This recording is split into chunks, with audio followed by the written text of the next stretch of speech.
Let's bow our heads for prayer.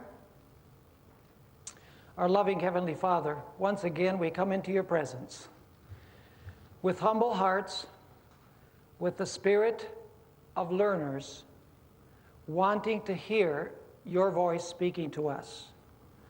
Our thoughts can never reach the height of your thoughts, and therefore we implore divine wisdom. We ask, Lord, that you will give us tender hearts to receive the message that you have for us today. And we thank you for hearing our prayer, for we ask it in the precious name of Jesus. Amen. In our topic today, we're going to study about the number of the beast. And I'd like to begin by reading a text that we find in Revelation chapter 13 and verse 1. Revelation chapter 13 and verse 1. This is the passage that begins the description of the sea beast, which we have already identified as the Roman Catholic papacy. Not individuals within the system. We're talking about a system. We're talking about an organization. And we've already clearly identified from the Bible that this beast that rises from the sea represents the Roman Catholic papacy. It says there in Revelation 13 verse 1, speaking about this beast, "Then I stood on the sand of the sea, and I saw a beast rising up out of the sea, having 7 heads and 10 horns, and on his horns 10 crowns, and on his heads a blasphemous name." So as we begin our study, we want to notice that the name of the beast is a blasphemous name, and the blasphemous name is found on the beast's heads. Now, in order to understand what this blasphemous name is, we must first of all understand the biblical definition of blasphemy. Do we have a clear definition of the Bible, in the Bible, of what blasphemy consists of? The answer to this question is absolutely yes. In the Bible, blasphemy is when a mere man claims to be God, and when a mere man claims to have the power to perform the works of God. And we're going to take a look at several instances in Scripture where blasphemy is described in this manner. Once again, blasphemy in the Bible means a mere man who claims to be God, and secondly, that mere man claims to be able to perform the works of God and exercise in his actions the power of God. One time, Jesus said something very controversial. It's found in John chapter 10 and verse 30. This is what he said to the Jews that were listening to him. "I and my Father are one." And we're told in the context that the Jews immediately picked up stones to cast at Jesus. Because you see, Leviticus 24 verse 16 clearly said, and they knew this, that whoever claimed to be one with the Father, in the sense that Jesus was saying it, was claiming to be God. And the Levitical law said that whoever claimed to be God needed to be stoned. And so when they picked up stones, Jesus asked them a question. He said, "Why do you want to stone me? What evil work have I done that justifies you stoning me?" And notice what their response was in John chapter 10 and verse 33. John 10 verse 33. "For a good work we do not stone you, but for what? But for blasphemy, and because you, being a man, make yourself God." What is blasphemy? It's when a mere man claims to be what? God. Now, Jesus was God. He had a right to claim to be God. But according to them, blasphemy is when a mere man claims to be God. Also, blasphemy is when someone claims to be able to perform the works of God. Immediately after Jesus said, "I and my Father are one," Jesus claimed also to perform the works of his Father. Notice John chapter 10 and verses 36 to 39. John 10, 36 to 39. Jesus says, "Do you say of him whom the Father sanctified and sent into the world, you are blaspheming because I said I am the Son of God? If I do not do the works of my Father, do not believe me. But if I do, though you do not believe me, believe the works, that you may know and believe that the Father is in me and I in him." Therefore they sought again to seize him, but he escaped out of their hand. So notice the definition that Scripture gives of blasphemy is when a mere man claims to be God and claims to perform the works of God or manifest in his actions the power of God. Now it's interesting to notice also that the Jews accused Jesus of blasphemy because he claimed to be the Son of God. Now, all of the Jews believed that they were sons of God in a general sense of the word.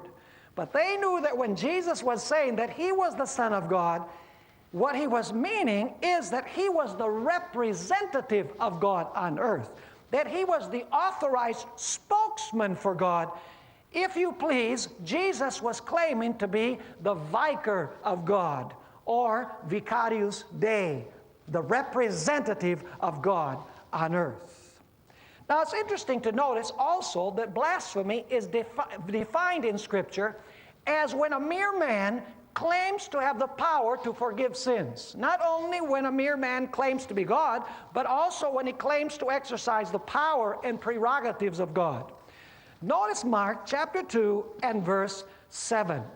Jesus meets a paralytic, and he says to the paralytic, "Your sins are forgiven." By the way, this took place in the city of Capernaum. And the Jews immediately, when Jesus said, "Your sins are forgiven," they thought in their hearts, according to Mark 2 verse 7, "Why does this man speak blasphemies like this? Who can forgive sins but God alone?" You see, they were thinking, if this man forgives sins and only God can forgive sins, this man is claiming to be God. So blasphemy is when a man claims to be God and claims to be able to perform the functions and the prerogatives of God. Notice 2 Thessalonians chapter 2 and verses 3 and 4. This is another passage that is speaking about the Antichrist. By the way, the man of sin in 2 Thessalonians 2 is the same as the beast from the sea, is the same as the little horn, is the same as the abomination of desolation, and the same as the harlot of Revelation chapter 17. In other words, these are different symbols that point to the same power. The man of sin is the same as the little horn, the same as the beast. Notice 2 Thessalonians 2, 3 and 4, what the Antichrist does. It says there, "Let no one deceive you by any means, for that day," which is the coming of Christ, "that day will not come unless the falling away comes first." A better translation is the apostasy. In Greek it says apostasia. So it should be translated, "That day will not come until the apostasy comes first. And the man of sin is revealed." So is this a mere man that is revealed? Yes, it's a mere man, right? "The man of sin is revealed, the son of perdition, who opposes and exalts himself above all that is called God or that is worshipped, so that he sits as God in the temple of God, showing himself that he is God." What is one of the main characteristics of the Antichrist? He sits in the temple of God and he claims to be what? He claims to be God. And by the way, what is the temple of God? The temple of God is not the Jewish temple, which supposedly is going to be rebuilt in the Middle East. The temple of God, according to every other passage in the writings of the Apostle Paul, represents the Christian church. Now, I want you to notice also that this Antichrist of 2 Thessalonians chapter 2 not only claims to be God, but he also claims to have the power of God, to exercise the power of God. Notice in the same passage, 2 Thessalonians chapter 2 and verse 9. 2 Thessalonians 2 and verse 9. Speaking about this same individual who sits in the temple of God, showing himself to be God, It says there, the coming of the lawless one is according to the working of Satan with all what? Power, signs, and lying wonders. Let me ask you, is this Antichrist only going to claim to be God, or is he going to apparently do the works, the powerful works of God? Evidently, he's also performing the works of God, although he is a mere man. He's the man of sin. By the way, the only other time in the New Testament where these three words appear together in one verse, power, signs, and wonders, is in Acts chapter 2 and verse 22. I want to read that verse because I'm going to show you that what the Antichrist is going to do is falsify the works that Jesus performed while he was on this earth. Notice Acts 2 and verse 22. Men of Israel, this is Peter speaking, men of Israel, hear these words. Jesus of Nazareth, a man attested by God to you by miracles, wonders, and signs, which God did through him in your midst, as you yourselves also know. Did Jesus perform the power and the acts of God? He most certainly did. Is the Antichrist going to perform works that appear to be the works of God? Absolutely, because he claims to be what? God. But these aren't the only passages that describe blasphemy. You remember that little horn of Daniel chapter 7. We read verse 25.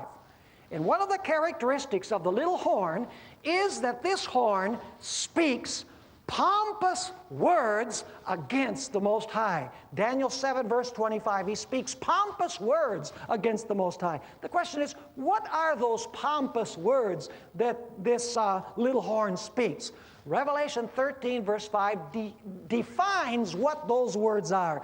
It says in Revelation 13 verse 5 that the beast that comes from the sea was given a mouth that speaks great things and what? Great things and blasphemies. So what does the little horn speak? He speaks blasphemies. What does the beast speak? Blasphemies.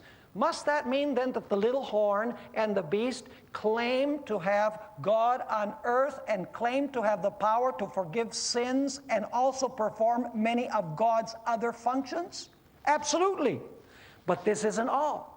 In Daniel chapter 8, we have something very, very interesting. And by the way, before we go to Daniel 8, let me just mention that in Daniel 7, this little horn also thinks that he can perform the works of God. Because it says that the little horn not only speaks blasphemies against God, but he actually thinks that he has power to change God's times and God's what? And God's holy law. In other words, he's not only claiming to be God, he's claiming to exercise the functions and the power of God. Then, of course, we have Daniel chapter 8. Daniel chapter 8 speaks also about a little horn. This little horn represents the same as the little horn of Daniel chapter 7. But the interesting thing is that in Daniel chapter 8, this little horn is not mentioned as speaking blasphemies against God. You know what the little horn does in Daniel chapter 8? This is extremely interesting. What the little horn does is he tries to supplant the prince of the host. Do you know who the prince of the host is? The prince of the host is Jesus Christ. You can read, for example, Joshua chapter 5 and verses 13 through 15, where the same expression, prince of the host, is used. And you're going to find that the prince of the host is none other than Jesus Christ. And so in Daniel chapter 8, we're told that the little horn was going to try and take away the functions of Jesus, defined as the daily. Do you know what the daily is? I wish I had time to give a whole lecture on the daily. The daily has to do with the functions that the priest performed in the court and in the holy place. The sacrifice in the court was to be offered morning and evening, daily. The lamps in the holy place were to burn daily. The bread was to be there daily. And the incense, which represents the prayers of the saints, was to go up daily or continually. In other words, the little horn was going to take away from Jesus these functions, and he was going to appropriate these functions to himself. He was going to think that he could occupy the place of Jesus Christ. Are you understanding what blasphemy is according to Scripture? There's an abundant amount of testimony in the Bible of what constitutes blasphemy. Now the question is, Does the Roman Catholic papacy claim, or has it claimed in the past, that the Pope is God on earth? Absolutely. Let me just read you a sampling of statements. I could give you more, but we don't have the time to read them all.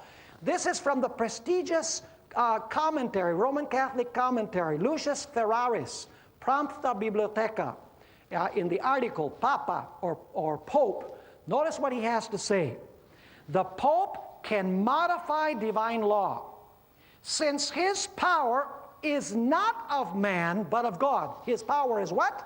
Not of man, but of God. And he acts, now notice this, he acts in the place of God upon earth with the fullest power of binding and loosing his sheep. Notice that this Roman Catholic Encyclopedia says that the Pope occupies the place of God. Pope Nicholas I, who ruled from 858 to 867 AD, had this to say about the power of the popes. He says, "It is evident that the popes can neither be bound nor unbound by any earthly power, nor even by that of the Apostle Peter, if he should return upon the earth. Since Constantine the Great has recognized," now listen to this, "since Constantine the Great has recognized that the pontiffs held the place of God upon earth, divinity not being able to be judged by any living man." That's blasphemy, folks. It continues saying, we are then infallible. And whatever may be our acts, we are not accountable for them, but to ourselves. Notice what Pope Leo XIII had to say in an encyclical letter. The name of the encyclical letter was On the Chief Duties of Christians as Citizens. It's dated January 10, 1890. Notice what he said. This is more contemporary. "But the supreme teacher in the church is the Roman pontiff." By the way, that's another name for the Pope. "Union of minds, therefore, requires, together with a perfect accord in one faith, complete submission and obedience of the will to the church and to the Roman pontiff as to God himself." And Leo XIII also said in an encyclical letter dated June 20, 1894, he said unabashedly, "We hold upon this earth the place of God Almighty." Time and again, you'll find in the writings of Roman Catholics expressions that apply to the Pope, calling him Vicar of Christ, Vice-Regent of Christ, Representative of Christ, and yes, Vicar of the Son of God. Do you know the popes have claimed throughout the course of history to perform the functions of God? I don't have time to get into all of this. You have these texts on your sheets, but he claims to have the power to forgive sins. He claims to have the power to set up kings and to remove kings. Daniel 2 says that that's God's prerogatives, to place kings and to remove kings. He claims to have the prerogative of being bowed down to. He accepts the title Holy Father. He believes that he can execute the death penalty upon dissenters. He said that he had power to change the Sabbath to Sunday. He's felt that it's okay to change God's prophetic calendar. They claim to be God's supreme judges on earth. And they also claim to be infallible expositors of God's will in faith and morals. Now, folks, all of those things in the Bible are prerogatives of God. If the papacy claims to have had this power, it's because they're usurping the title and they're usurping the power of God. Now, let me read you some blasphemous statements from a book by St. Alphonsus Liguori. He is one of the few doctors of the Roman Catholic Church. There are very few of those. Thomas Aquinas was another, and there's a handful of other ones. But he did a compendium of all of the Roman Catholic wisdom on what the power of the priest is. And I want to read a statement from his book, Dignity and Duties of the Priest or Selva. This is page 28. He says this: "Were the Redeemer to descend into a church and sit in a confessional," you know what the confessional is, right? "And sit in a confessional to administer the sacrament of penance. You know what that means? Those who haven't been Roman Catholics, means that you go to the confessional, you confess your sin, and the priest says, ego te absolvo. In other words, I forgive you. So it says, were the Redeemer to descend into a church and sit in a confessional to administer the sacrament of penance, and a priest to sit in another confessional, Jesus would say over each penitent, ego te absolvo. That means, I forgive you. The priest would likewise say over each of his penitents, ego te absolvo, and the penitents of each would be equally absolved. Here's another statement. It gets worse. Listen, when the priest claims to have the power to transform the bread and the wine into the real body and blood of Jesus, notice what St. Alphonsus Liguori says. Thus the priest may, in a certain manner, be called the creator of his creator. Since by saying the words of consecration, he creates, as it were, Jesus in the sacrament by giving him a sacramental existence, and produces him as a victim to be offered to the Eternal Father. As in creating the world, it was sufficient for God to have said, let it be made, and it was created. He spoke, and they were made. So it is sufficient for the priest to say, hoc est corpus meum, that is, this is my body, and behold, the bread is no longer bread, but the body of Jesus Christ. The power of the priest, now listen to this, the power of the priest, says St. Bernardine of Siena, is the power of the divine person, for the transubstantiation of the bread requires as much power as the creation of the world. That's blasphemy, according to Scripture. By the way, that's on pages 33 and 34 of his book, The Dignity and Duties of the Priest or Selva. Let me read you one more from the same book, page 34. When he ascended into heaven, Jesus Christ left his priests after him to hold on earth his place of mediator between God and men, particularly on the altar. The priest holds the place of the Savior himself, when by saying ego te absolvo, that means I forgive you, he absolves from sin, or he forgives sins. Is that blasphemy according to Scripture? That is absolutely blasphemy. And this system claims to have the power of God and claims to be able to exercise the prerogatives of God. Now, you notice when we began this evening that it says that the beast has a blasphemous name. And some people have said, well, you know, that's not saying that he had a blasphemous title. It's saying that he had a blasphemous name, so it must be a proper name. Not so. Because in the book of Revelation, name can also refer to a title. And you say, how is that? Go with me to Revelation chapter 19 and verse 16. Revelation chapter 19 and verse 16. This is speaking about Jesus. I just want to show you that the name doesn't have to be a proper name. It doesn't have to be the name of a specific pope, proper name. It refers to a title. Notice Revelation 19, verse 16. And he has on his robe and on his thigh a name written. Notice, a name written, King of Kings and Lord of Lords. Let me ask you, is that a proper name or is that a title? That is a title. So when it says that the beast has a name, the name is not a proper name, it is a title.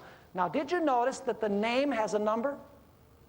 You say the name has a number? We didn't read that. Well, let's go to Revelation chapter 13 and verse 17.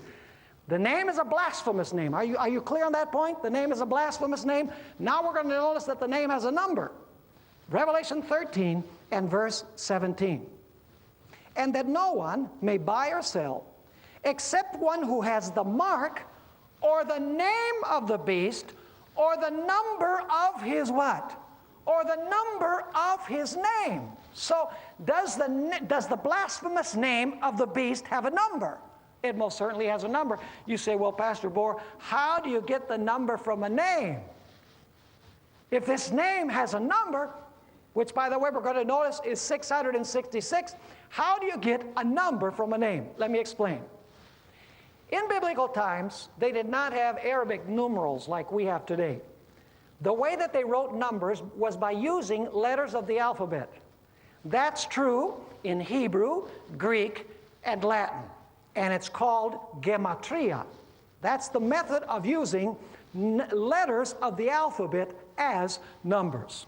Let me give you an example. The word for cross in the New Testament is stauros. If you add up the value of the letters in Greek, which, because it's a Greek word, the value of the word cross is 777. That's interesting. Now, if you add up the letters, the number value of the letters in the name Jesus, Jesus, the value is 888. And if you add up the letters in Greek, see, we're not cheating. We're not applying, Greek to English or Latin to Italian. No, we're using the name in the language and the number system of the language. The word paradosis, which means tradition, the number value is 666, interestingly enough, the word tradition.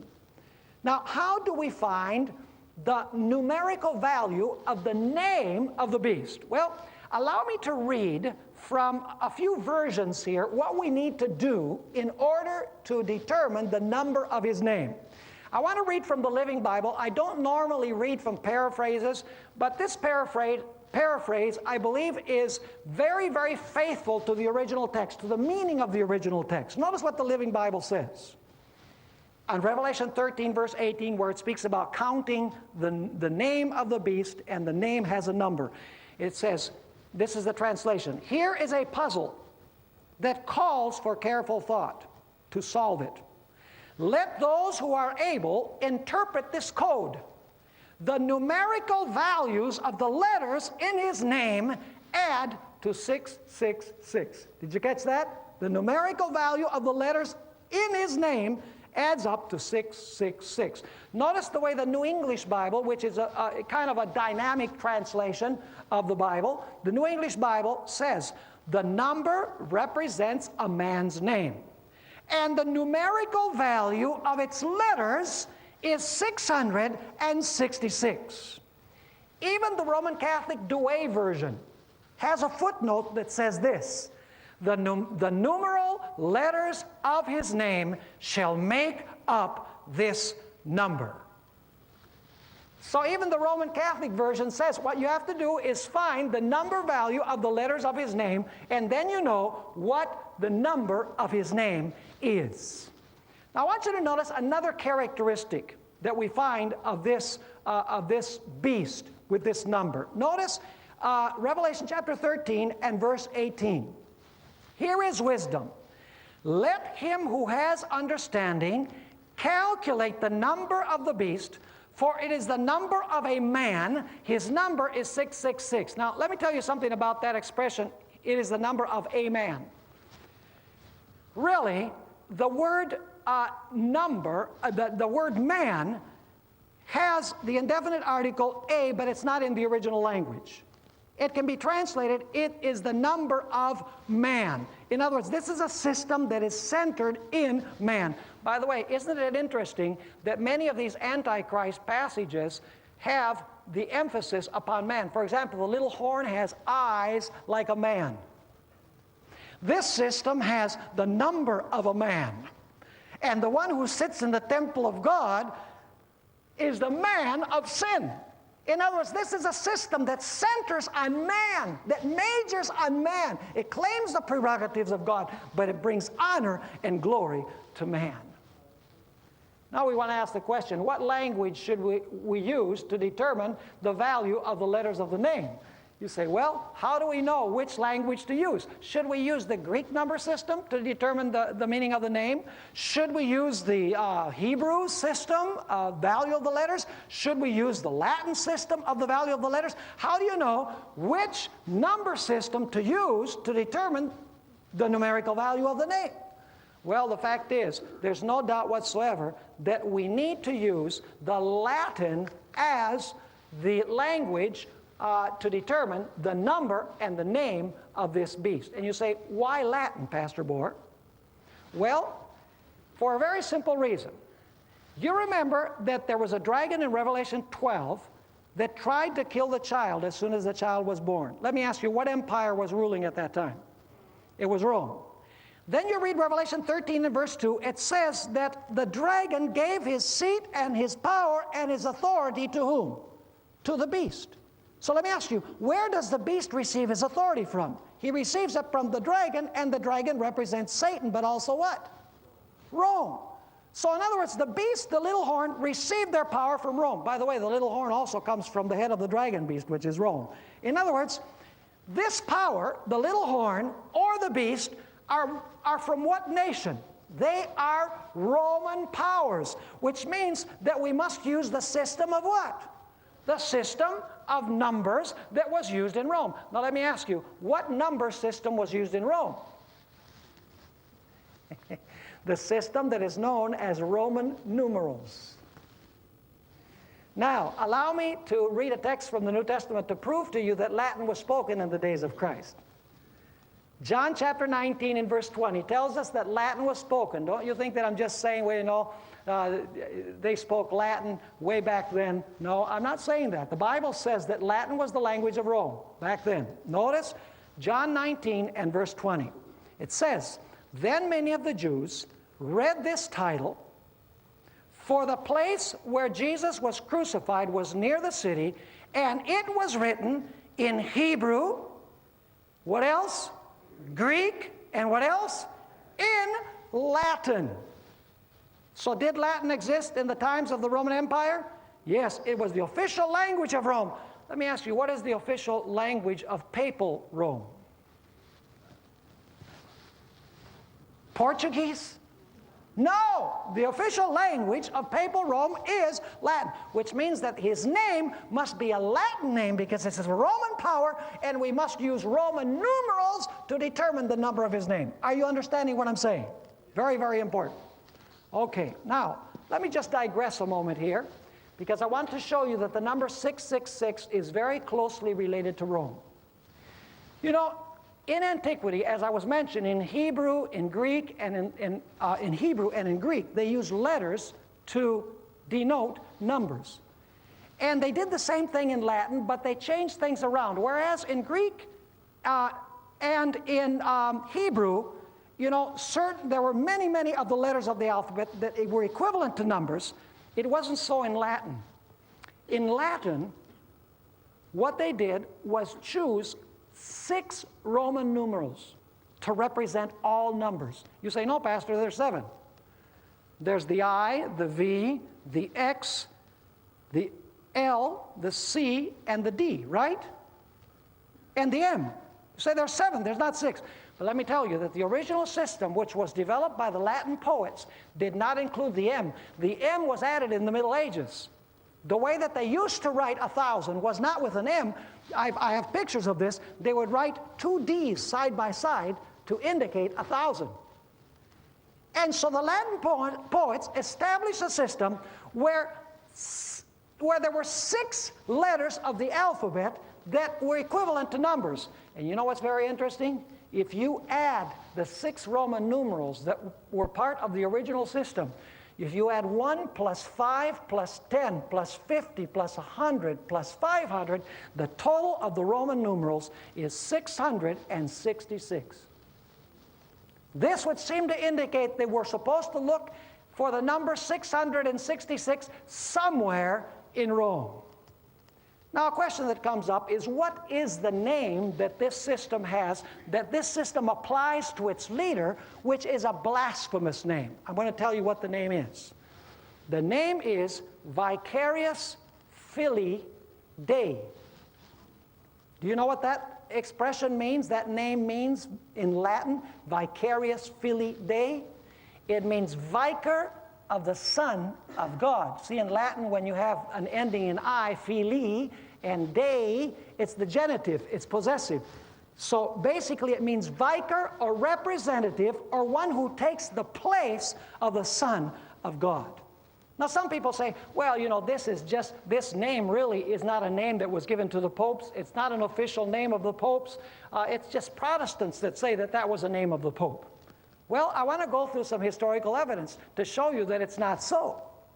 For example, in the donation of Constantine, I'm going to go through some history now, and you might not know a lot of this history, but I think it's very, very important. In the donation of Constantine, we find the following words written in this document, which I'm going to talk to you a little bit more about in a few moments.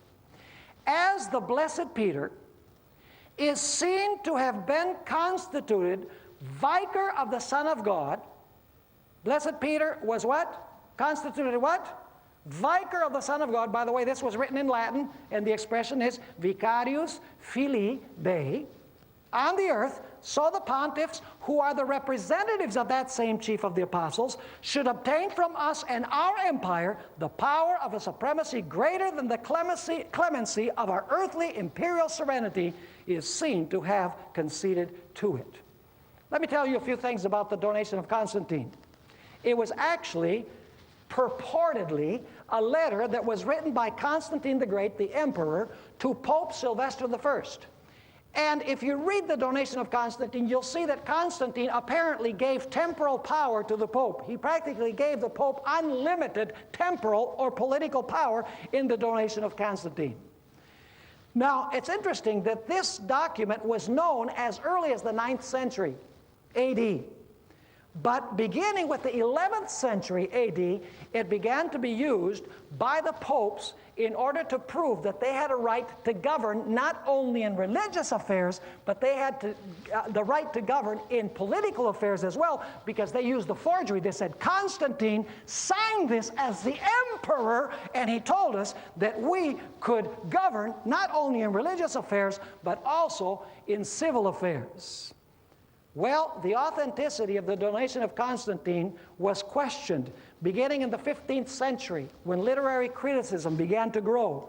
A man by the name of Nicholas of Cusa was the first to really say, you know, there's some things in this that show that this doesn't go all the way back to Constantine. This is a forgery from much later. And then a scholar by the name of Laurentius Valla decided that he would do a very meticulous historical study of the donation of Constantine, and he showed beyond any reasonable doubt that this document was a total forgery that was used to try and sustain the temporal claims of the Roman Catholic papacy. By the way, the papacy did not enjoy the work of Laurentius Valla, because in 1559, the Roman Catholic Inquisition put his book on the index of forbidden books. Now, some Catholic theologians say, well, you know, this was a forgery. You can't say that because this document used the name Vicarius Filii Dei, and it says that this title was given to Peter, and it was given to his successors. You can't say that that's an official title of the Roman Catholic papacy when it's a forgery. But the fact is, folks, that this document, even though it was a forgery, was used at least by 10 popes and panned off as authentic and authoritative of the Roman Catholic Church. In other words, even though it was a forgery, they said, this is definitely true. And for hundreds of years, they actually used the wording of the donation of Constantine to defend the temporal power of the Roman Catholic papacy. By the way, this title, Vicarius Filii Dei, was incorporated into official Roman Catholic canon law in what is known as Gratian's Decretals, which was published in 1140. And this is an official document of the Roman Catholic Church. It's canon law. It's the laws of the Roman Catholic Church. And that language from the donation of Constantine was incorporated into the Decretals of Gratian, which means that it became official in Roman Catholicism. In other words, it is an official title. By the way, the title is also used by Cardinal Henry Edward Manning in his book, The Temporal Power of the Vicar of Jesus Christ, which he wrote in the year 1862. Actually, at his time, none of the nations of Europe wanted anything to do with the Roman Catholic papacy. And so Manning wrote his book to scold the nations of Europe because they didn't support the papacy after the French Revolution, when the papacy received the deadly wound. And so I'd like to read this statement where he's castigating the nations of Europe for abandoning the papacy. He said this: "See this Catholic Church, This church of God, feeble and weak, rejected even by the very nations called Catholics.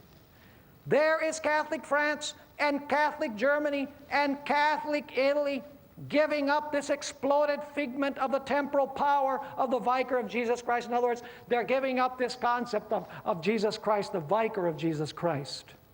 And so, because the church seems weak, and now notice this, and the Vicar of the Son of God, by the way, that's vicarious filii Dei, the Vicar of the Son of God is renewing the passion of his Master upon earth.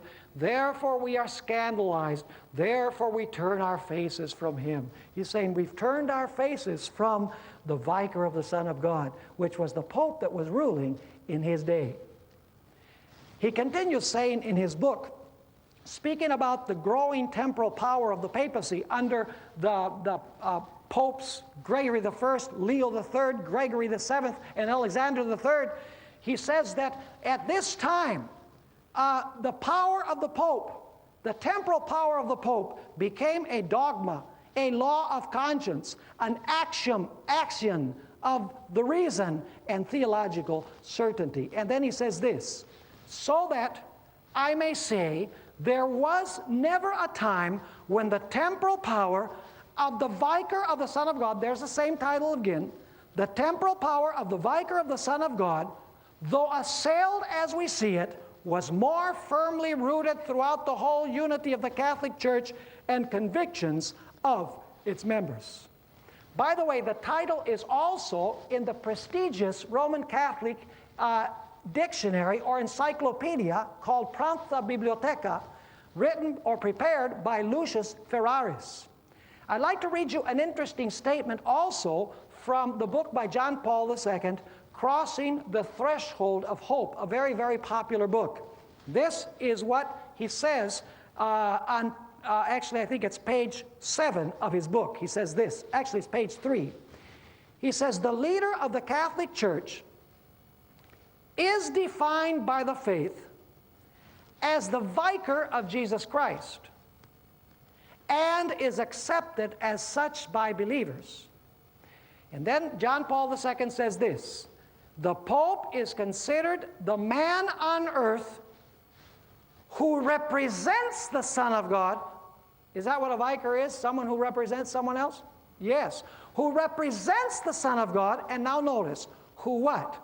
Who takes the place of the second person of the omnipotent God of the Trinity. What is he saying? The Pope what? The Pope occupies the place of Jesus Christ and actually represents Jesus Christ taking his place. By the way, one of the greatest patristic scholars, an expert in the writings of the Church Fathers in the Roman Catholic Church, was Johannes Quasten. Even today, you know, if you ask a Roman Catholic who the standard was when it comes to the writings of the Church Fathers, the name of Johannes Quasten will come up. And notice what he had to say. The title Vicarius Christi, that's Vicar of Christ, as well as the title Vicarius Filii Dei, is very common as the title of what? As the title of the Pope. Now, for some time, Adventists were saying that this title, Vicarius Filii Dei, was on the papal tiara or on the papal mitre. But people today, they look at the mitre and they look at the tiara and they say, the name Vicarius Filii Dei isn't on there. And so the Roman Catholic Church has said it was never on there. Now I want to share a statement from The Great Controversy, page 61, where Ellen White explains what happened to several of the records that were kept during the period of the Middle Ages. Actually, they were not preserved, they were destroyed. Notice what she says. Rome endeavored also to destroy every record of her cruelty toward dissenters. Papal councils decreed that books and writings containing such records should be committed to the flames. Before the invention of printing, books were few in number and in a form not favorable for preservation. Therefore, there was little to prevent the Romanists from carrying out their purpose. Now I want to read you a couple of statements from our Sunday visitor, It is actually a very important publication. It's the main publication of the Archdiocese of Baltimore, or at least it was. In the edition of November 15, 1914, and by the way, I have copies of both of these that I'm going to read now, so this is something that I have in my possession, in my files. The question was asked November 15, 1914, and this is the question. Is it true that the words of the Apocalypse in the 13th chapter, 18th verse, refer to the Pope? Now here's the answer that's given in this Roman Catholic publication. The words referred to are these. Here is wisdom. He that hath understanding, let him count the number of the beast. For it is the number of a man, and the number of him is 666. Now notice this. The title of the Pope in Rome is Vicarius Filii Dei. This is an official Roman Catholic publication. This is inscribed on his mitre. And if you take the letters of his title, which represent Latin numerals, and add them together, they come to 666. In another edition of our Sunday Visitor, April 18, 1915, another question was asked. Here it is. What are the letters supposed to be in the Pope's crown? And what do they signify, if anything? Here's the answer that's given in this publication. The letters inscribed in the Pope's mitre are these. Vicarius Filii Dei. This is not some Protestant saying this. The letters inscribed in the Pope's mitre are these. Vicarius Filii Dei, which is the Latin for the vicar of the Son of God. Vicar means he who represents, he who occupies the place, as was defined by John Paul II. Continue saying, Catholics hold that the church, which is a visible society, must have a visible head. Christ, before his ascension into heaven, appointed St. Peter to act as his representative. Upon the death of Peter, the man who succeeded to the office of Peter as Bishop of Rome was recognized as the head of the church. Hence, to the Bishop of Rome, as the head of the church, was given the title Vicar of Christ. Now, the interesting thing is that a Roman Catholic apologist by the name of Patrick Madrid contacted Robert Lockwood, who was the editor of our Sunday Visitor, and said that he wanted to take a look at the 1915 issue of our Sunday Visitor. And when he contacted Robert Lockwood, he said, I'm sorry, but that particular issue is not available. It has been expunged from the archives. Now let me tell you folks, if they expunge an incriminating article like that, a whole issue, not an article, but a whole issue of our Sunday Visitor from the archives, would it just be very possible to delete or take away the title Vicarius Filii Dei from the tiara or from the mitre of the Pope's crown? Absolutely. By the way, there are witnesses from the past who testify that they saw the papal tiara or the mitre with the name Vicarius Filii Dei. Now, it's true that September 16, 1917, and this article was repeated on August 3, 1941 of our Sunday Visitor, the Roman Catholic Church disowned what they had said in the first two issues. This is what they said. The words Vicarius Filii Dei are not the name of the Pope. They do not even constitute his official title. Now, we've already noticed historically that it is his official title, and it's officially incorporated and used in the donation of Constantine, in Gratian's decretals. It's also used by Pope John Paul II. It's used by Cardinal Henry Edward Manning. It's used in different sources as an official title, and of course, Johannes Quasten, the renowned patristic scholar of the Roman Catholic Church, says that it is an official title. So let me ask you, which issue of our Sunday Visitor should we believe? Now, there are many people these days who choose different names to apply to the number 666. For example, they say Dux Cleri, which means the head of the clergy, comes out to 666. Another word, Lateinos, which means Latin man, also comes out to 666. Another name, Ludovicus, means chief of the court of Rome. If you add up the letters in Roman numerals, it also comes out to 666. Actually, the name of John Paul II in Latin, Ioannis Paulus Secundo, also comes out to 666. And so they try and find the number 666 in all of these names. But let me tell you the problem that I have with all of these names. None of these names are particularly blasphemous. Is it blasphemous to speak of the head of the clergy? No. Is it blasphemous to speak of the chief of the court of Rome? No. Is the name Ioannis Paulus Secundo particularly blasphemous, his proper name?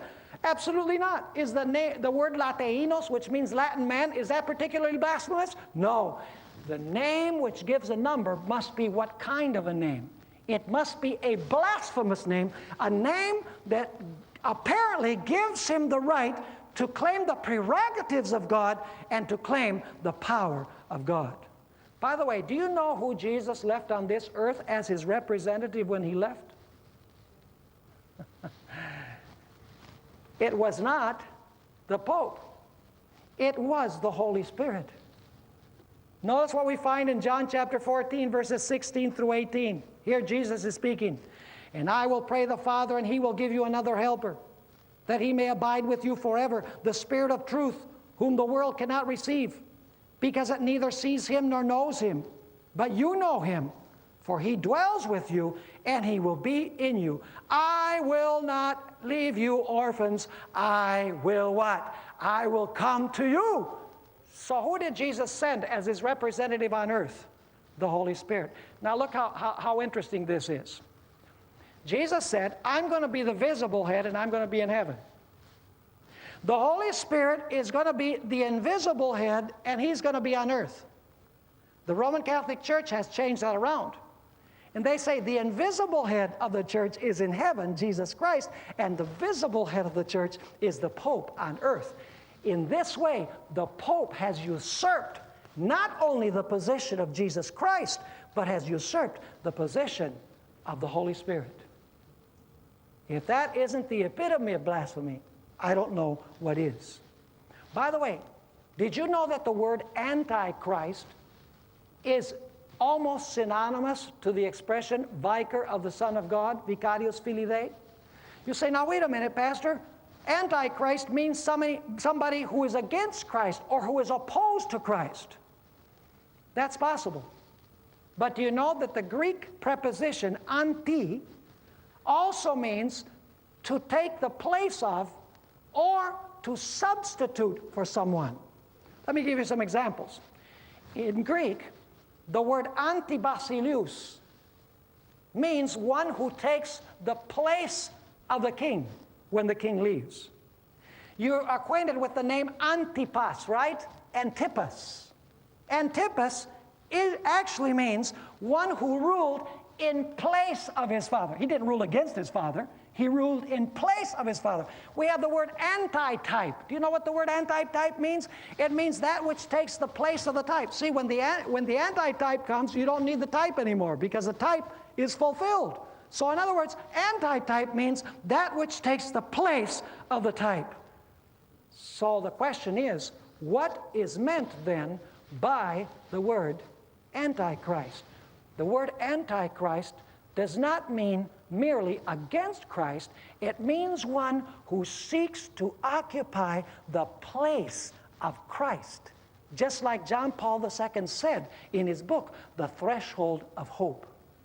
I'd like to finish by reading a statement from the book of Dave Hunt, Global Peace.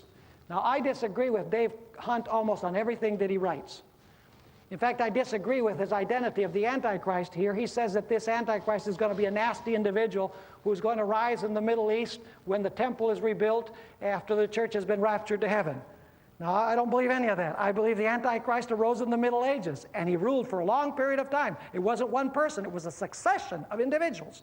But I believe that the portrait that Dave Hunt gives of the Antichrist is accurate, and it applies to a T to the Roman Catholic papacy. Notice what he says.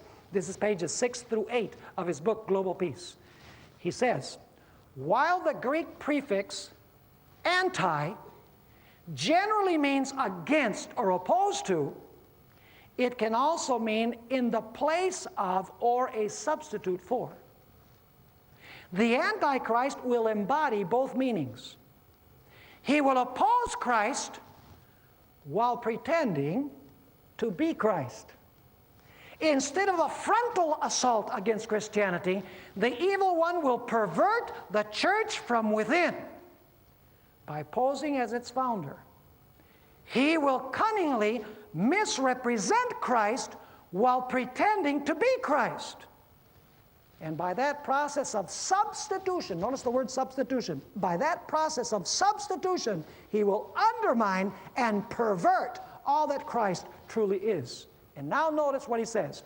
If the Antichrist will indeed pretend to be the Christ, then his followers must be Christians.